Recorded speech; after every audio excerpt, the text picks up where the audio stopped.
2025 లేదా 26లో డిగ్రీ లేదా బీటెక్ చదివారా? సాఫ్ట్‌వేర్ జాబ్ కోసం ఎదురు చూస్తున్నారా? అయితే కోడ్ జ్ఞాన్ 100 డేస్ కోర్సులో చేరండి, జాబ్ సాధించండి. నమస్తే, వెల్కమ్ టు సుమన్ టీవీ. నేను మీ కృష్ణవేణి. మైక్రో ఫైనాన్స్ పేరు మీద బాధితుల నుంచి, అమాయకుల నుంచి వందల కోట్లలో డబ్బులు వసూలు చేసి తీరా డబ్బులు ఇవ్వమంటే ఫోన్లు ఎత్తకుండా ఇవ్వము అన్నారు మధు. అయితే మధు అయితే ఈ విషయం ఇంత పెద్దగా ఏది కాకపోయేది.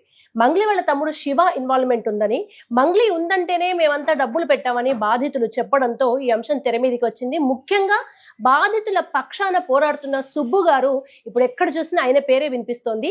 ఈ కేసు ఎక్కడ దాకా వచ్చింది, సుబ్బు గారు బిగ్ బాస్ వెళ్తున్నారా లేదా, శ్రీముఖ్ గారు ఏమైనా ఫోన్ చేస్తారా, ఇవన్నీ కనుక్కుందాం, మాట్లాడదాం. నమస్తే సుబ్బు గారు. నమస్కారం.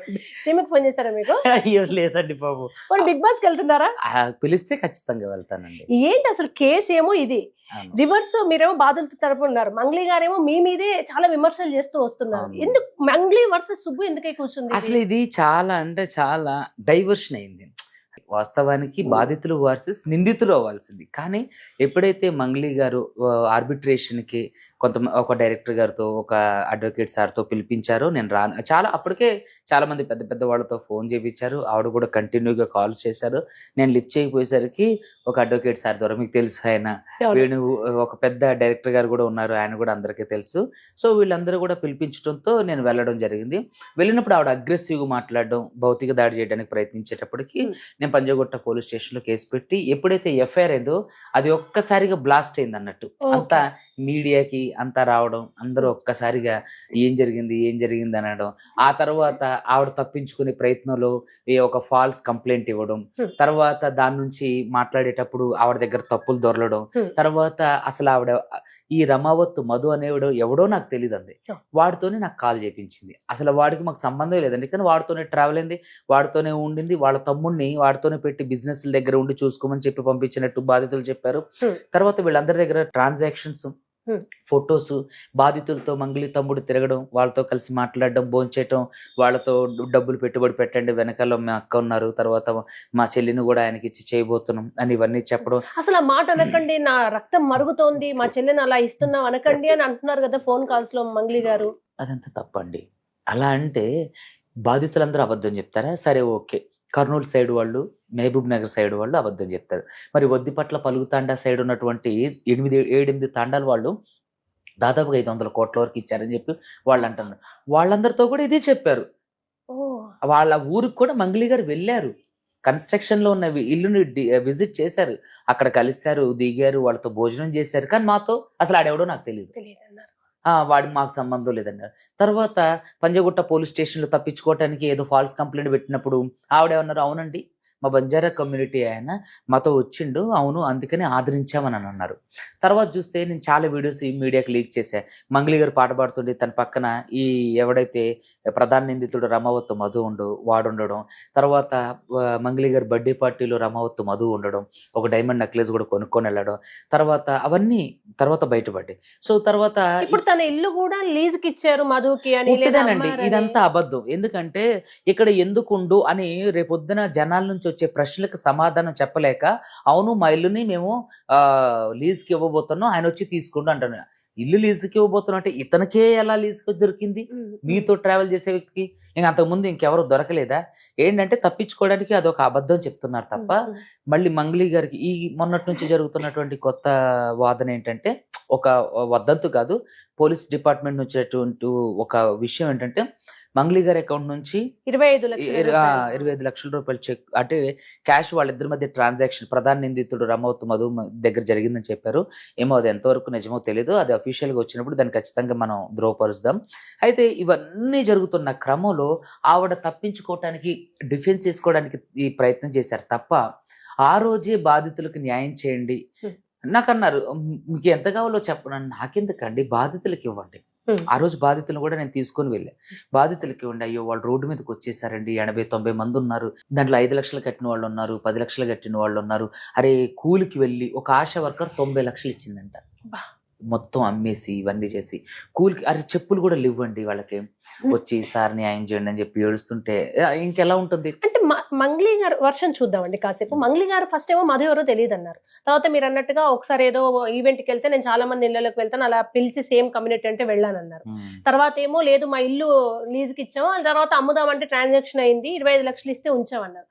ఎక్కడ కొంచెం అంటే మంగ్లీ నిజంగానే నిర్దోషి కావచ్చు అని ఫస్ట్ మధు ఎవరో తెలియదు అని భయంతో అన్నారా? ఎందుకు అన్నారు? లేదు మధు తెలుసు, ఇలా ఇల్లు కొంటా అన్నారు, బట్ ఆయన ఇంత పెద్ద నిందితుడు అని తెలియదు, మీరు కేసు పెట్టండి అని ఒక మాట అనుంటే ఇవాళ ఈ పరిస్థితి రాకపోయింది. అంటే ఈ పరిస్థితి రాకపోతుంటే ఆవిడ పేరు చెప్పుకొని బిజినెస్లు చేసినటువంటి రమావత్ మధు మీద, వాళ్ళ తమ్ముడు మీద, మంగ్లీ తమ్ముడు మీద, మిగతా భరత్ కుమార్ చౌహాన్, శైలజ చౌహాన్ వీళ్ళందరి మీద ఆ రోజే కేసు పెట్టినట్టయితే ఇప్పుడు నిర్దోషిగా ఈ రోజు చాలా గర్వంగా ఉండేది. ఆ రోజు తప్పించుకునే ప్రయత్నంలో ఇది బయటికి రాదులే, ఇది ఏం కాదులే, దీనికి ఆధారాలు దొరకవులే అని చెప్పి చాలా తను రెక్లెస్ గా ఉండడంతో తను అహంకారంగా మాట్లాడదు.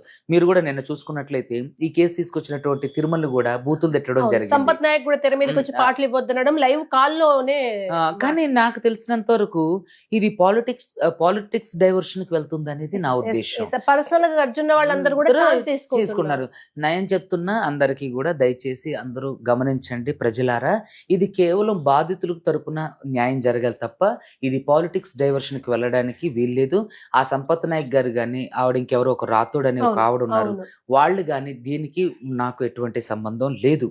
వాళ్ళు మరి ఎందుకు దీన్ని అటువైపు తీసుకెళ్తున్నారో నాకు తెలియదు. మాకు బాధితులకు న్యాయం జరిగితే చాలు. ఇంతవరకు సంపత్ నాయక్ గారు కానీ అమ్మాయి గాని మాతో మాట్లాడడం జరగలేదు. కానీ నేను ఇంకొకటి ఏమంటానంటే, ఇప్పుడు వాస్తవానికి ఆ అమ్మాయి పాటలు పాడుతుంది, తన జీవనాధారం మీద దెబ్బ కొట్టొద్దు. ఇప్పుడు ఆవిడ తప్పు చేస్తుందా తప్పు చేయలేదా అనేది నేను కోర్టులో నిరూపిస్తా. అంతేగాని ఆవిడ పాటలు పాడుతుంది, తర్వాత ఆవిడ పాటలు తేలేంత వరకు బ్యాన్ చేయమని అంటానికి అది అడగాల్సిందే నేను, వాళ్ళు కాదు. అది అడగాల్సిందే నేను, బాధితులు. వీళ్ళు మధ్యలో చాలా ప్రత్యేక ఇంట్రెస్ట్ చూపిస్తున్నారు. దయచేసి సంపత్ నాయక్ గారికి కూడా నా విజ్ఞప్తి ఏంటంటే, ఆయనతో నేను ఎప్పుడు మాట్లాడింది లేదు, కానీ దీన్ని కావాలని డైవర్షన్స్ చేసి పాలిటిక్స్ వైపు లాక్కెళ్ళొద్దు. ఇంకేంటంటే, ఇక్కడ మీకు కన్సెంట్ ఉంటే మాతో కలిసి బాధితుల తరపున రండి. ఇప్పటి వరకు వాళ్ళు బాధితుల తరపున మాట్లాడుతున్నారు తప్ప ఎప్పుడు నన్ను కన్సెంట్ కాలేదు. ఇంకోటి ఏంటంటే, ఒకరి పొట్ట మీద మనం కొట్టడం అనేది ఇది నిజంగా అనాగరిక చర్య. మంగ్లీ గారికి ఈ విషయంలో ఏది సంపత్ నాయక్ గారు మాట్లాడుతున్నటువంటి ఈ విషయంలో నేను ఖచ్చితంగా ఐ స్టాండ్ విత్ మంగ్లీ. ఎందుకంటే నేను యూటర్న్ తీసుకున్నానేమో అని అనుకోవచ్చు, ఖచ్చితంగా మంగ్లీ గారి మీద నా యుద్ధం ఆగదు. బాధితులకు న్యాయం జరిగేంత వరకు. ఇప్పుడు మీ మాటలు వింటే క్లియర్ గా ఒకటి అర్థం అవుతుంది, మీరు కంప్లీట్ ప్రొఫెషనల్ గా యాజ్ ఎ లాయర్ గా మీరు బాధితుల పక్షాన వాళ్ళ న్యాయం కోసం పోరాడుతున్నారు తప్ప మంగ్లీ గారి మీద ఎటువంటి గ్రేడ్స్, తన కెరీర్ ఇవేవి మీకు అవసరం లేదు, అది దెబ్బ పడొద్దని చూస్తున్నారు. ఎందుకండి, ఎందుకు ఆవిడ కెరీర్ ఎందుకు నాశనం అవ్వాలి? చాలా మంది తప్పులు చేశారు, చాలా మంది కోట్లలో మోసం చేశారు. అలాగే ఇది కూడా ఒకటి. ఆవిడని ఒక నిందితురాలుగా చూసి ఆవిడ దగ్గర నుంచి బాధితులకి వాళ్ళ దగ్గర నుంచి డబ్బులు ఇప్పించే కోణంలోనే చూడాలి తప్ప దీన్ని రాజకీయ కోణంలోకి తీసుకెళ్తున్నారు. ప్రజలందరూ గమనించండి. ఖచ్చితంగా మంగ్లీ గారు తప్పు చేస్తుంటే నేను కోర్టు ద్వారా ఆవిడకి శిక్ష పడేటట్లు చేస్తా, వాళ్ళ దగ్గర నుంచి డబ్బులు వసూలు చేస్తా. అంతేగాని ఆవిడ ప్రొఫెషనల్ అంటే పాటల బాటం మీద కానివ్వండి, లేదంటే ఆవిడ జీవితం మీద దెబ్బ కొట్టాలనేది మా ఉద్దేశం కాదు. బాధితుల తరపున అంటే on behalf of my clients మా వే అది కాదు, మా ఉద్దేశం అది కాదు. ఇప్పుడు ఎలాంటి వాళ్ళైనా సరే, ఇప్పుడు ఒక గిరిజన ఆడబిడ్డ, మా ఇంటి ఆడబిడ్డని నాకు ఒక మంచి ఆలోచన ఉంది. సో ఆవిడకి మాకు ప్రొఫెషనల్ గా ఫైట్ అవుతుంది తప్ప ఏది రాజకీయ పరంగా కాదు. అదే విధంగా ఆవిడ ప్రొఫెషనల్ కి సంబంధించింది కాదు. ఆవిడని ఖచ్చితంగా ముక్కుబిండి డబ్బులు వసూలు చేస్తాం. మంగ్లీ గారిని వదిలిపెట్టేదే లేదు. ఖచ్చితంగా మంగ్లీ గారి మీద యుద్ధం ప్రకటించాం. లీగల్ గా మేము చేయాల్సిన అన్ని చేస్తున్నాం. ప్రాపర్టీ అటాచ్మెంట్ కూడా చేస్తాం. మంగ్లీ గారిని కూడా ఇందులో ప్రధాన నిందితురాలుగా ఆల్రెడీ సిసిఎస్ లో కూడా మొన్న కంప్లైంట్ ఇవ్వడం జరిగింది మంగ్లీ గారు వాళ్ళ తమ్ముడు మీద. ఇది మాత్రం ఆపు. ఖచ్చితంగా వాళ్ళని ఖచ్చితంగా రోడ్డు మీదకి లాక్కొచ్చి వాళ్ళ ఆస్తులు అమ్మిచ్చైనా సరే బాధితులకు న్యాయం చేస్తాం. అంతేకాని దీన్ని పాలిటిక్స్ వైపు తీసుకెళ్లడం, ఈ సంపత్ నాయక్ గారు కానీ మిగతా వాళ్ళు కానీ ఈ పాలిటిక్స్ వైపు తీసుకెళ్లడం దయచేసి వద్దండి. మాకు అసలు మీరు ఏదన్నా బాధితులకు సహాయం చేయాలనుకుంటే దయచేసి మాతో పాటు ఫైట్ చేయండి. దీన్ని వేరే కోణంలో తీసుకెళ్లి మీరు అంటే రాజకీయ లబ్ధి పొందడానికో లేదా ఇంకోటి ఏదైనా ఉండొచ్చు. వాస్తవానికి మీరు మానవతా దృక్పథంతో మాట్లాడితే మీకు నిజంగా శతకోటి నమస్కారాలు, నేను చాలా అప్రిషియేట్ చేస్తాను. కానీ దీన్ని ఇది ఒక డైవర్షన్ తీసుకుంటుందేమో అని భయం వేస్తుంది. ఎందుకంటే ఇప్పుడు మాకు జరగాల్సింది నా దగ్గర ఉన్న నా బాధితులకే కాకోకుండా మిగతా దేవరకొండ, పలుగుతాండ, అదేవిధంగా పిఏపల్లి, పెద్దాడిచర్లపల్లి, తర్వాత ఈ కర్నూలు, డోన్, ఆదోని, మహబూబ్ నగర్ వీళ్ళకే వీళ్ళకి న్యాయం జరిగితే చాలు, అంతే తప్ప దీన్ని రాజకీయ కోణంలోనో ఇంకో కోణంలో తీసుకెళ్ళాలనేది మా ఉద్దేశం కాదు. ఆవిడ్ని సినిమాలలో పాడించొద్దు అనేది మా ఉద్దేశం కాదు. ఆవిడ వ్యక్తిగత జీవితాన్ని దెబ్బకొట్టడం మా ఉద్దేశం కాదు. మాకు కేవలం మా దగ్గర ఉన్నటువంటి బాధితులకు న్యాయం జరిగితే చాలు. దయచేసి ప్రజలందరూ గమనించండి. మంగ్లీకి సంబంధించినటువంటి కేసుని మేము ఎట్టి పరిస్థితుల్లో ప్రాణం పోయేంత వరకు వాదిస్తాం, బాధితులకు న్యాయం చేస్తాం. అంతేగాని ఇప్పుడు డైవర్షన్ పాలిటిక్స్ వైపు వెళ్తుంది, దీన్ని కూడా గమనించండి. ప్రజలందరూ కూడా ఎవరైతే బాధితులు ఉన్నారో, ఎవరైతే నిందితులు ఉన్నారో, నిందితులను కఠినంగా శిక్షించే క్రమంలో, బాధితులకి ఖచ్చితంగా న్యాయం జరిగే క్రమంలో అడ్వకేట్ సుబ్బు పోరాడతారు. ఇప్పటికీ కూడా ఎట్టి పరిస్థితుల్లో మంగ్లీని వదిలిపెట్టేదే లేదు. కాదు సుబ్బు గారు, ఇప్పుడు మీరు మంగ్లీ గురించి కాసేపు మంగ్లీ వర్షన్ మాట్లాడదాము. ఇప్పుడు అమ్మాయి పేరు వాడుకొని వీళ్ళందరూ వసూలు చేశారు అనేది, వాళ్ళు కూడా మంగ్లీ లేదు లేదు, ఆ అమ్మాయి పేరు వాడుకొని వీళ్ళు వసూలు చేయటం కాదు, వీళ్ళు వసూలు చేసేది మంగ్లీ గారికి తెలుసు. షూరా అంటే మనకి ఇప్పుడు నేను సాక్ష్యాలు అవన్నీ అవునే డామ్ షూర్. ఎందుకు అనంటే బాధితులు మంగ్లీ గారు ఫ్లాట్ కి వెళ్ళారు, 8 మంది తాగారు, తిన్నారు, 2-3 రోజులు ఉన్నారు. ఇప్పుడు మనం ఆడియన్స్ కి ఒక క్లారిటీ ఇవ్వాలనే నా తాపత్రయం. మంగ్లీ ఏమంటున్నారంటే, నేను తెలిసి వాళ్ళు నా పేరు చెప్పుకుని వాడడం ఒకటి, కానీ ప్లాన్డ్ గా నాకు క్లోజ్ అయ్యి ఇవన్నీ ఫోటోలు ముందు ఫ్యాన్ గా తర్వాత ఫ్యామిలీ ఫ్రెండ్ గా పరిచయం అయితే క్లోజ్ అయ్యి తర్వాత ఇవన్నీ చూపించుకుని నేను క్లోజ్ అని నా పేరు చెప్పుకొని డబ్బులు వసూలు చేసి ఉంటారు కదా, మా ఇంటికి వచ్చినంత మాత్రాన నా ఇన్వాల్వ్మెంట్ ఉందనే ఉంది, ఇల్లు అమ్మిన ట్రాన్సాక్షన్ 25 లక్షలు అడ్వాన్స్ ఇచ్చారు అన్నట్టుగా మాట్లాడుతున్నారు. ఇప్పుడు ఆవిడ వర్షన్ లో జనానికి ఇంత కన్ఫ్యూజన్ ఉంది, ఇందులో ఏది నిజం ఏది అబద్ధం, నిజంగానే ఆమె క్లోజ్ అయ్యి పాపం చాలా దగ్గర అయ్యి ఊరికి ఫ్యాన్స్ అని ఫ్రెండ్ అయ్యి అట్లా అయిపోయి ఆ ఫొటోస్ చూపించుకుని వీళ్ళందరూ అమాయకుల్ని మోసం చేశారా అనేది లేదు లేదండి, తప్పు. ఆవిడ చెప్పేది 100 డే 1 నుంచి ఈ రోజు వరకు కూడా మంగ్లీ చెప్పేది అంత పచ్చి అబద్ధం. ఎందుకు అనంటే, ఎవరో ఫ్యాన్స్ వచ్చి ఫోటోలు దిగి వెళ్ళిపోతే మీ తమ్ముడు వాళ్ళతో ఎందుకుండు, వాళ్ళ ఫంక్షన్స్ లో ఎందుకు తిరిగి? కోర్టులో ఎలా ఉంటుంది ఇప్పుడు మన ఎమోషనల్ కి ఇది వేరు. ఖచ్చితంగా కోర్టులో అంటే వాళ్ళ ఇంటెన్షన్ ఏంటి, మోసం చేసే ఉద్దేశంతోనే వీళ్ళు చేశారు అన్నదే చూస్తుంది. మీరు చూసుకున్నట్లయితే వామన్ రావు గారి దంపతుల హత్య కేసులో అంతకు ముందే ఈ నిందితులందరూ కూడా ఒక ఎమ్మెల్యే పక్క నుండి ఒక ప్రోగ్రామ్ చేశారు. 1.5 గంటల తర్వాత వామన్ రావు దంపతులు గారిని హత్య చేశారు, ఆయన కూడా దీంట్లో నిందితుడిగా చేశారు. అంటే వాళ్ళకి తెలియకుండా ఇవన్నీ జరగవు కదా. ఇప్పుడు మంగ్లీ వాళ్ళ తమ్ముడు, సొంత మంగ్లీ వాళ్ళ తమ్ముడు వాళ్ళతో ఎందుకు తిరిగిండు, బాధితులతో ఎందుకు ట్రావెల్ చేసిండు, బాధితులతో మీరు ఎందుకు పెట్టుబడులు పెట్టండి, దీని వెనక మా అక్కుందని ఎందుకు చెప్పిండు, మా చెల్లిని ఎందుకు రమావత్ మధుకిచ్చి పెళ్లి చేస్తున్నాను అన్నారు. మంగ్లీ వాళ్ళ చిన్న చెల్లి బాధితులతో కూడా మాట్లాడింది, రామావత్ మధు కాబోయే వైఫ్ నని, రమావత్ మధు కూడా ఇప్పుడు మాకు కాబోయే వైఫ్ అని. ఈ బాధితుల సాక్ష్యం సరిపోతుంది, వాంగ్మూలం ఏమండి, కోర్టుకు కావాల్సింది ఖచ్చితంగా స్వర్ణ స్టేట్మెంట్, వాంగ్మూలం, ప్రత్యక్ష సాక్షుల వాంగ్మూలం. దానికంటే గొప్ప ఎవిడెన్స్ ఏమి అవసరం లేదు. కానీ టెక్నికల్ ఎవిడెన్స్ కూడా, దాన్ని బలపరిచే ఎవిడెన్స్ కూడా అన్ని మన దగ్గర ఉన్నాయి. సో ఈ విషయంలో మాత్రం మంగ్లీ గారు 100-200% అబద్ధం. ఏమండి అబద్ధం చెప్తున్నారు, ఎక్కడో ఇరాన్ లో యుద్ధం జరిగేది మన ఇండియాలో తెలిసేది, మంగ్లీ గారి ఇంట్లో వాళ్ళ తమ్ముడు ఏం చేస్తున్నాడో మంగ్లీ గారికి తెలీదా? ఖచ్చితంగా ఎక్కడో అక్కడ ఇన్ని సంవత్సరాల నుంచి ఫ్రాడ్ జరుగుతుంది, ఇంతమంది దగ్గర నుంచి డబ్బులు వసూలు చేస్తున్నారు. మంగ్లీ గారితో పాటే తిరుగుతుండో, మంగ్లీ తమ్ముడిని వేసుకొని తిరుగుతుండో, మంగ్లీ వాళ్ళ చెల్లిని పెళ్లి చేసుకోబోతున్నాను తిరుగుతుండో, వాళ్ళకి ఎక్కడ కూడా చిన్న ఇంటి కూడా రాదా? ఫస్ట్ అసలు మంగ్లీ గారిని కలిసి ఆవిడ నన్ను ఆర్బిట్రేషన్ కి వీళ్ళందరితో పిలిపించినప్పుడు ఫస్ట్ అసలు నాకు తెలియదు అంత ఆడెవడు. ఎగ్జాక్ట్లీ, అందరికి డౌట్ అప్పటిదాకైనా నిజంగానే మంగ్లీని పాపం మోసం చేశాను అనుకుని, మధు ఎవరో తెలియదని, మధు మా ఇల్లు కొంటున్నారు లీజుకి ఇచ్చామనేసరికి ఎక్కడో మళ్ళీ మంగ్లీ వాళ్ళ ఇంట్లోనే మధు భోంచేసే వీడియోలు, మంగ్లీ వాళ్ళతో పాటు బ్యాండ్ లో తిరిగినవి, మంగ్లీ యొక్క బర్త్డే పార్టీలో ఉన్నవి, మంగ్లీ బర్త్డే పార్టీకి ఇతను డైమండ్ నెక్లెస్ కొనుక్కు వెళ్ళడం, ఇవన్నీ నిజాలు. ఏంటంటే ఈవిడకు తెలుసు, కానీ విక్టిమ్ కార్డు ప్లే చేసి ఈవిడ తప్పించుకోవడానికి ప్రయత్నం చేస్తుంది.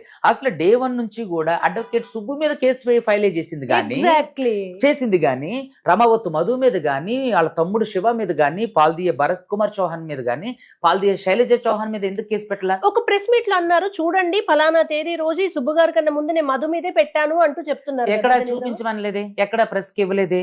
అవన్నీ ఏంటంటే చూడండి, ఒక మంగ్లీ గారు పోలీస్ వ్యవస్థను కూడా మేనేజ్ చేసి నా మీద బ్రీత్ అనలైజ్ టెస్ట్ చేశారు, మీరు చూసారు కదా. అంటే ఇక్కడ ఎక్కడ కాదేది అనర్హం, అన్యాయం చేయడానికి అని మీకు స్పష్టంగా అర్థమవుతుంది. ఇక్కడ ఏంటంటే ఖచ్చితంగా మంగ్లీ గారి ఇన్వాల్వ్మెంట్ ఉంది, ఆవిడకు తెలిసే జరిగింది, అత్యుత్సాహం. ఇప్పుడు ఇక్కడ ఏమంటున్నారు, ఇప్పుడు ఈఓడబ్ల్యూ డీసీపీ గారు ఉన్నారు, ఇంతవరకు మంగ్లీ ఇన్వాల్వ్మెంట్ ఉన్నట్టు తెలియలేదన్నారు. అంతేగాని కేసు ఇంకా పూర్తి విచారణ జరగల. ఒక్క నిందితుడు వాడు ఆ మంగ్లీకి అనుకూలంగా ఉన్నవాడు, మంగ్లీ ఇన్స్ట్రక్షన్స్ మేరకు ఆడు వచ్చి లొంగిపోయినోడు, వీడియోలు తీసినోడు, వదిలినోడు. ఆడు ఇన్ని రోజులు బయటకు రానోడు మంగ్లీ మీద ఒత్తిడి వచ్చేసరికి ఎట్లా బయటకు వచ్చిండు? అది ఒకటే ఛానల్ కి వెళ్ళారు, అక్కడే ఆ ఒక్క ఛానల్లో దొంగతనంగా కూర్చొని, ఎందుకు మీ అన్ని ఛానల్లో పిలిస్తే మీరు ఇంటర్వ్యూస్ తీసుకొని అన్నారా? ప్రధాన మీడియాలని మాతో పాటు ప్రధాన మీడియాలని ప్రెస్ మీట్ కి పిలిస్తే ప్రెస్ మీట్ వాళ్ళు రానన్నారా? ఇదంతా ఏంటంటే కావాలని మనుషుల యొక్క డైవర్షన్ ని, మీడియా యొక్క దృష్టిని మరల్చడం కోసం చేస్తున్నటువంటి ఒక పెద్ద స్క్రిప్ట్. ఇందులో ఖచ్చితంగా మంగ్లీ గారి ఇన్వాల్వ్మెంట్ ఉందని ప్రజలు చెప్తున్నారు, బాధితులు. అదే విధంగా దయచేసి దీన్ని మిగతా వాళ్ళు ఎవరైతే ఇప్పుడు ఉన్నారో మీరు ఒకవేళ సహాయం చేయాలనుకుంటే మా పక్షాన బాధితుల తరపున పోరాటం చేయండి, కానీ మీ వ్యక్తిగత ఉద్దేశాల మేరకు లేదంటే మీ స్వలాభాలు స్వప్రయోజనాల కోసం, అంటే వాళ్ళ ఉద్దేశం ఏమైందో మనకు తెలియదు, కానీ ఒకవేళ ఎలా అంటుంటే దయచేసి వీటిని బంద్ చేయండి. అండ్ సుబ్బు గారు, ఇంకొక భయం ఉంటది. ఒక అడ్వకేట్ ని పోలీసులు బ్రీత్ అనలైజర్ తో టెస్ట్ చేస్తే బాధితులు కొంచెం భయపడే అవకాశం ఉంది. సార్ మీకే ఇట్లా జరుగుతుంది, మాకు న్యాయం జరుగుతుంది అని ఇంకా అసలే డబ్బులు భయపడలేదండి వాళ్ళు, కాబట్టి చాలా స్ట్రాంగ్ గా ఉన్నారు. అప్పటికి కూడా నేను ఆ సిఐ మీద హైకోర్టులో రిట్ ఫైల్ చేయడం, తర్వాత నెక్స్ట్ ఆయన మీద డిఫమేషన్ సూట్ కూడా వేసాం. హైకోర్టులో రిట్ ఆల్రెడీ ఈ నెల 29వ తారీఖు ఉంది. ఆయన ఖచ్చితంగా బదులు చెప్పాలి, లేకపోతే సస్పెండ్ అవుతారు. పోలీసులు వ్యవస్థలు కూడా అండి సెలబ్రిటీసే కావచ్చు, లేదా న్యాయం ఇవ్వలేకుండా రేపు తేలుతుంది. బాధితులు వందలాది మంది కోట్లలో నష్టపోతే అత్యుత్సాహంతో ఇట్లా చేస్తే ఇప్పుడు ఆయన ఉద్యోగం పోతే మంగ్లీ తీసుకొస్తారా? ఇంకో విషయం ఏంటంటే ఆయన మీద ఉద్యోగం పోవటమే కాదు, డిఫమేషన్ సూట్ కూడా ఫైల్ చేశా. మంగ్లీ గారి మీద కూడా డిఫమేషన్ సూట్ ఫైల్ చేశా. ఎందుకు? నాకెవరు అంటే క్రష్ అని, నేను బిగ్ బాస్ కి వెళ్ళాలని, తర్వాత నాకు భరతనాట్యం డాన్స్, వాస్తవానికి ఇవన్నీ నాకు భరతనాట్యం వచ్చు. నాకు మీరు ఎన్నేళ్లుగా తెలుసు, మీరు లాయర్ అనేది మీ ప్రొఫెషన్, దాని నుంచి మీరు మంచి యాక్టర్, చాలా సినిమాల్లో నటించారు, మీరు గాడ్సేలో నటించారు, చాలా సినిమాల్లో. నేనంట డబ్బులు ఇచ్చి ఇంటర్వ్యూలు చేయించుకుంటానట. మీరు ఇప్పుడు ఎంత ఇచ్చి నాకు ఇంటర్వ్యూ చేయించారు? ఇప్పుడు కాదు పోలేండి, అప్పుడు నుంచి కూడా. సో ఇలా ఏంటంటే చాలా ఫేక్ అలిగేషన్స్, అంటే డీవేట్ చేయడానికి చాలా ఫేక్ అలిగేషన్ చేసినప్పుడు నేనేం చేశానంటే ఖచ్చితంగా దాన్ని నిరూపించడానికి నా దగ్గర ఉన్న ఆధారాలన్నీ ఇచ్చాను. కానీ మంగ్లీ గారు ఒక్క ఆధారం కూడా ఇంతవరకు ఇవ్వలేదు. సో అక్కడ జనాలందరికీ తెలిసిపోయింది ఏంటంటే మంగ్లీ గారు అబద్ధం ఆడుతున్నారు అని. వాళ్ళ తమ్ముడితో ఎందుకు ప్రధాన మీడియాలతో మాట్లాడించలేదు? ఎందుకంటే అతను మాట్లాడితే తడబడతారు, ఎక్కడ ఒప్పుకుంటాడు అని చెప్పేసి తను ఒక బొమ్మలాగా, దిష్టి బొమ్మలాగా నుంచోబెట్టి అన్ని చేశారు. సో దయచేసి నేను ఏమంటానంటే మంగ్లీ గారి యొక్క ప్రొఫెషన్ మీద దెబ్బ కొట్టాలనేది మా ఉద్దేశం కాదు. దయచేసి ప్రజలందరూ గమనించండి, ఇది ఖచ్చితంగా డైవర్స్, అంటే పాలిటిక్స్ వైపు వెళ్తుంది. ఇది ఇప్పుడు నిందితులు అరెస్ట్ అవుతారు, కానీ బాధితులు అన్యాయం అవడానికి అవకాశం ఉంది. ఇది కంప్లీట్ గా రాజకీయం వైపు డైవర్షన్ చేస్తున్నారు కొంతమంది. దయచేసి ప్రజలందరూ గమనించండి, వాళ్ళకి సపోర్ట్ చేయకండి. ఒకవేళ వాళ్ళు ఎవరైతే ఉన్నారో వాళ్ళు మాతో కూడా రండి. మీకు నిజంగా బాధితులకి న్యాయం చేయాలని ఉంటే నాతో కలిసి రండి, నాతో కలిసి న్యాయ పోరాటానికి రండి, నాకు సహకరించండి. అంతేగాని మీరు ఎటువైపు తీసుకెళ్లాలని చూస్తున్నారు. దీనికి మాకు ఎటువంటి సంబంధం లేదు. మాకు ప్రొఫెషనల్ గా ఖచ్చితంగా మంగ్లీ గారు కి ఎటువంటి మాకు అభ్యంతరం లేదు. ఆవిడ ఎక్కడన్నా పాడుకునేవ్వండి, ఎందుకంటే తను వాస్తవానికి ఏది ఏమైనా సరే ఆవిడ కింది స్థాయి నుంచి వచ్చినటువంటి వ్యక్తి. ఆవిడనే మేము సినిమాలో నుంచి పాడొద్దని గానీ, ఆవిడ జీవితాన్ని క్లోజ్ చేయమని విద్వేషాలకు ఛాన్సే లేదు. అండ్ ఇప్పుడు మీ దగ్గర ఉన్న బాధితులు కాక ఇది వేల కోట్ల స్కామ్ అని, ఇందులో చాలా పెద్ద తలలు కూడా పెట్టారు, బయటకు వస్తే పరువు పోతుందని ఆగుతున్నారని అంటున్నారు. అవునండి, అవును. ఎందుకంటే మంగ్లీ గారు నాకు ఒక సెంట్రల్ మినిస్టర్ గారి పేరు చెప్పి బెదిరించారు. తర్వాత ఒక ఎమ్మెల్యే గారి తండ్రితో ఫోన్ చేయించారు. తర్వాత చాలా మంది ఉస్మాని విద్యార్థి నాయకులతో, తర్వాత ఆమె సపోర్టర్స్ తో ఫోన్ చేయించారు. అయినా సరే నేను అదర్లా బెదర్లా స్టాండ్ గానే నిల్చున్నా. సో ఖచ్చితంగా దీంట్లో పెద్ద తలకాయలు ఉన్నాయని నా ఉద్దేశం. ఎందుకంటే డబ్బులు కొన్ని కోట్లు మాత్రమే ఫ్రీజ్ అయినాయి, మిగతావన్నీ ఎక్కడున్నాయి అనేది తెలియదు. సో దీంట్లో ఖచ్చితంగా రాజకీయ నాయకుల ఇన్ఫ్లుయెన్స్ ఉంది, వాళ్ళ అండదండలతోనే జరిగి ఉండొచ్చు అనేది నా అభిప్రాయం. సో నేనేమంటానంటే దీన్ని డివేట్ చేయడానికి ఇటువైపు ఏమైనా వెళ్తుందేమో అని చెప్పేసి నా ఉద్దేశం. అందుకని ప్రజలకి క్లారిటీ ఇస్తాను అన్నట్టు. ఖచ్చితంగా మంగ్లీ గారిని వదిలిపెట్టే ప్రసక్తే లేదు. ఖచ్చితంగా బాధితులకు న్యాయం జరిగేంత వరకు ఎవరిని వదిలిపెట్టను. కానీ ఇందులో కొంతమంది దీన్ని డైవర్ట్ చేసి వాళ్ళ స్వప్రయోజనం కోసం, స్వార్థం కోసం ఏవేవో చేయబోతున్నారు. దయచేసి దాన్ని కూడా గమనించండి. ఆవిడ అక్కడ సినిమాలలో పాడొద్దనేది మా ఉద్దేశం కాదు. ఎందుకంటే ఆవిడ వ్యక్తిగత జీవితాన్ని లేదంటే ప్రొఫెషన్ ని మేము భంగపరచడం రైట్ లేదు. ఎందుకంటే ఆమెను పాటలు పాడించొద్దు అని చెప్పే రైట్ లేదు. చేస్తే మేము కంప్లైంట్ చేయాలి, వాళ్ళు చేయడం ఏంటి? సో మాకు ఆ ఉద్దేశం లేదు. ఆవిడ జీవితం మీద ఆవిడ తినే అన్నంలో మట్టిపోయాలనే ఉద్దేశం మాకు లేదు. మాకు బాధితులకు న్యాయం జరిగితే చాలు. అల్టిమేట్ గా అల్టిమేట్ గా మాకు న్యాయం జరిగితే చాలు. ఇది ఇగో మారుగా మారిపోయిందండి. లాస్ట్ కి ఇది బాధితుల న్యాయం పక్కన పెట్టి ఒకరిగో అన్నట్టుగా అదే అవుతుంది. ఏంటంటే ఇప్పుడు ఏళ్ళేళ్ళ ఈగోల గురించి పోయి ఇది ఎటో తీసుకుపోతే బాధితులు అన్యాయం అయిపోతారని నా భయం. సో కాబట్టి దయచేసి ఆ మిత్రులకు కూడా, ఎవరైతే కంప్లైంట్ చేసినటువంటి మా అసోసియేషన్ కానివ్వండి, ప్రొడ్యూసర్ కౌన్సిల్ కి కంప్లైంట్ చేసిన మిత్రులకు కూడా నేను మీడియా ముఖంగా కోరుకునేది ఏంటంటే, దయచేసి దీన్ని మీ ఈగోయిస్టిక్ గాను, లేదంటే డైవర్షన్ పాలిటిక్స్ గాను, లేదంటే మీ స్వప్రయోజనాల కోసం దీన్ని దయచేసి వాడుకోకండి. సాధారణంగా కూడా మనం అంటాం కదా, ప్రూవ్ అవ్వనంత వరకు వాళ్ళు కేవలం నిందితులే, నేరస్తులు కాదు. అయితే వాస్తవానికి ఇందులో ఖచ్చితంగా మంగ్లీ నేరస్తురాలే. బాధితులు చెప్పే విషయాల ప్రకారం నేరస్తురాలే, ఇందులో ఏ డౌట్ లేదు. కానీ దీన్ని కొంతమంది ఈగోయిగా, అది కోర్టు ద్వారా వచ్చిన తర్వాత మా అసోసియేషన్ సెల్ఫ్ గా నిర్ణయించుకుంటుంది. ఇది రిక్వెస్ట్ చేసే బదులు అప్పుడు ఉంచాలా తీసేయాలా అనేది మా అసోసియేషన్ తీసుకుంటుంది. కానీ కేసుల మధ్యలో ఉండగానే ఆమెను పాటలు వద్దంటే నిజంగా మీరు అన్నట్టుగా అటు డైవర్ట్ అవుతుంది. అవును. సో ఎందుకంటే ఆవిడ అదే చెప్తున్నాం కదండి, బాధితులకి కానీ మాకు కానీ మంగ్లీ గారు పాడొద్దని కానీ, ఆవిడని తీసేయమని కానీ, ఆవిడని ఉంచొద్దని కానీ మా ఉద్దేశం కాదు. మాకు డబ్బులు ఇప్పించండి. ఇప్పటికైనా మంగ్లీ గారు శాంతియుతంగా మాట్లాడి చర్చలు జరిగి, ఇప్పుడైనా అతనితో మాట్లాడి, ఎవరు అవసరం లేదు నా దగ్గరకు అదే ఇప్పుడు అది చెప్తాను. నా దగ్గరకు వచ్చి నా బాధితుల వరకు డబ్బులు ఇప్పిస్తే చాలు సార్. మిగతా వాళ్ళదంటే వాళ్ళ అడ్వకేట్లు చూసుకుంటారు. ఈ ఇష్యూని బయటకు లాక్కొచ్చింది నేను, ఇంత సెన్సేషన్ అవడానికి కారణం నేను, దీన్ని మీడియాలో పెట్టింది నేను. కాబట్టి నా క్లయింట్లకి నా వరకు న్యాయం చేసిన, నా దగ్గర ఉన్నటువంటి కేసులు అన్ని విత్డ్రా చేసుకుంటా. ఈవెన్ సిఏ గారి మీద వేసిన కేసు కూడా విత్డ్రా చేసుకోవడానికి నేను సిద్ధంగా ఉన్నాను. ఎందుకంటే ఇక్కడ నాకు ఆయనకి కంటే కూడా బాధితులకు న్యాయం జరిగింది అనుకోండి, వాళ్ళకి 4 వేలు ఈ 5,000 నోట్లోకి వెళ్ళడానికి చాలా కష్టం అవుతుంది. ఎంతో మంది భార్యలో తమ భర్తలకు తెలియకోకుండా చిట్టీలు వేసుకుని దాచుకున్న డబ్బులు, బంగారం తాకట్టు పెట్టిన డబ్బులు, ఎంతో మంది కూతుళ్ళు పెళ్లిళ్ళకి దాచుకున్న డబ్బులు, ఎంతో మంది ఇల్లు పొలాలు అమ్ముకున్న తెచ్చిన డబ్బులు అండి. అవన్నీ సూసైడ్ చేసుకోవడానికి కూడా ట్రై చేశారు, చాలా మంది చనిపోయారు, ఒక 4-5 చనిపోయారు. సో కాబట్టి దయచేసి ఏంటంటే నాకు ఎటువంటి ఈగో లేదు. కానీ ఇంత జరిగాక ఈ కాంప్రమైజ్ అనేది సాధ్యమా? నేను ఏమంటానంటే, సుబ్బు తలుచుకుంటే సాధ్యమే. నేను తలుచుకుంటే, నేను అనుకుంటే, నేను నిందితులు ఎవరైతే ఉన్నారో వాళ్ళతో మాకు పక్కకు పెట్టండి. ఎవరైతే మంగ్లీ గారు ఉన్నారో వాళ్ళతో మాట్లాడించి, మా బాధితులు ఎవరైతే ఉన్నారో వాళ్ళందరికీ ఇప్పుడు రూపా ఉందండి, రూపా కట్టారు, రూపా పోయిన వాళ్ళకి 30 ఇవ్వండి. నేనేమంటాను, దానికి కూడా ఐఎమ్ రెడీ. రూపా పోయిన వాళ్ళకి 30 ఇవ్వండి. ఇప్పుడు ₹10 పెట్టారనుకోండి, ₹10 పెట్టిన వాళ్ళకి అంటే 50 పైసలు పోయి, 50 పైసలు పెట్టారు, 50 పైసలు 40 పైసలు ఇవ్వండి. ఇప్పుడు 100 పైసలు పెట్టారు, 80 పైసలు ఇవ్వండి, చాలు. ఎందుకంటే ఏదో అంటారు కదా, మా వాళ్ళకి అప్పటి వరకు వాళ్ళు బ్రతకడానికి కష్టం అవుతుంది. ఎంతో మంది ఇప్పటికీ కూడా ఈఎంఐలు కట్టి, మనీ యాప్ల్లో లోన్లు తీసుకొని, బంగారాలు తాకట్టు పెట్టి వాళ్ళ ఉసురు పోసుకోకండి దయచేసి.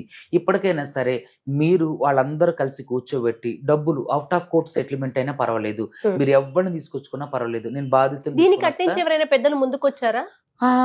ఇంకా నేను ఎవరితో మాట్లాడలేదండి. అప్పటి నుంచి ఏ ఫోను నేను అటెంప్ట్ చేయలేదు. సో కాబట్టి నేను ఏమంటానంటే, ఎప్పటికైనా మించిపోయింది లేదు. నా బాధితులకు నాకు న్యాయం జరిగితే చాలు. మీరు మీడియా అందరిని పిలిపించి, మీరు మీడియా సమక్షంలో ఎవరెవరికి ఎంతెంత ఇవ్వాలో మీడియా సమక్షంలో, ఎందుకంటే అసలు ఈ క్రెడిట్ అంతా కూడా మీడియాది, సోషల్ మీడియా వాళ్ళది. నిజంగా చాలా రుణపడి ఉంటాం మీడియాకి. పోలీసులు మీ మీద చేసిన బ్రీత్ అనలైజర్ టెస్ట్ ను కూడా నిజంగా నాకు సపోర్ట్ చేసి, నేను ఏ తప్పు చేయలేదని చెప్పి నిరూపించారు. నిజంగా మీడియాకి నేను రుణపడి ఉంటా. మీడియా అందరినీ కూడా నేను ఒకటే కోరుకుంటున్నా, మీడియా సమక్షంలోనే, ఎందుకంటే దీన్ని ఇంత సెన్సేషన్ చేసి బయటకు తీసుకొచ్చింది వాళ్ళే. సో మీడియా సమక్షంలో ఎవరెవరికి ఎంతెంత ఇవ్వాలో, 10 పైసలు ఇవ్వాల్సిన వాళ్ళకి 9 పైసలు ఇవ్వండి, 100 పైసలు ఇవ్వాల్సిన వాళ్ళకి 80 పైసలు ఇవ్వండి, 50 పైసలు ఇవ్వాల్సిన 40 పైసలు ఇవ్వండి. ఇచ్చి అందరికీ సెటిల్ చేస్తే ఈ కేసులన్నీ విత్డ్రా చేసుకోవడానికి నేను సిద్ధంగా ఉన్నా. మంగ్లీ గారికి ఈ ప్రజా వేదికగానే నేను తెలియజేస్తున్నా.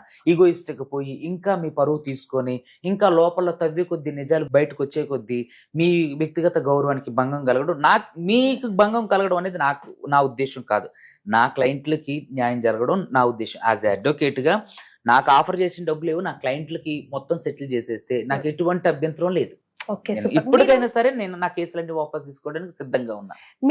మీరు సెక్యూరిటీ కోసం పోలీసులను అప్రోచ్ అయ్యామని విన్నాం. ఎందుకు అసలు? ఎందుకంటే మంగ్లీ గారికి సంబంధించినటువంటి కొంతమంది బంజారా నాయకులు బహిరంగంగానే బెదిరియడం జరిగింది. Hmm. కొంతమంది ఉస్మానియా యూనివర్సిటీ వాళ్ళ వర్గానికి సంబంధించిన ఈ విద్యార్థులు కూడా బహిరంగంగా బెదిరించడం జరిగింది. మమ్మల్ని ఆర్టీవీ స్టూడియోలో ఇంటర్వ్యూకి వెళ్తే మమ్మల్ని వెంబడించారు. ఇవి ఆ మీడియా వాళ్ళు వచ్చి మాట్లాడుతుంటే వాళ్ళు పరుగులు పెట్టారు. అదే విధంగా మంగ్లీకి సంబంధించినటువంటి వ్యక్తులు బడా బడా బాబుల కాడ నుంచి చోటా మోటార్ చిల్లర రౌడీల కాడ నుంచి నాకు ఫోన్లు చేసి బెదిరిస్తున్నారు. సో నాకు రక్షణ కల్పించండి అని డీజీపీ గారిని అంటే కలవడానికి వెళ్తే సీసీ గారి వరకు వెళ్ళి ఆయన అపాయింట్మెంట్ ఇచ్చారు. మళ్ళీ తర్వాత అపాయింట్మెంట్ క్యాన్సిల్ చేశారు. మంగ్లీ గారికి మాత్రం ఒక రోజులోనే దొరికింది. ఏది నిందలు పడుతున్నటువంటి ఆ మంగ్లీ గారికి. కానీ బాధితుల తరపున పోరాడుతున్న నాకు మాత్రం 4 రోజుల నుంచి డీజీపీ గారు మాత్రం అపాయింట్మెంట్ ఇవ్వలేదు. సీసీ గారి వరకే వెళ్తున్నాం తప్ప డీజీపీ గారి వరకు ఇవ్వలేదు. మహేష్ భగవత్ గారిని కలవడానికి ప్రయత్నం చేసినా సరే డీజీ గారు ఉన్నప్పుడు ఏడీజీ గారు కలవరు అని చెప్పి చెప్తున్నారు. అయ్యా దయచేసి శివధర్ రెడ్డి గారు నన్ను కలవండి, మా గోడు వినండి.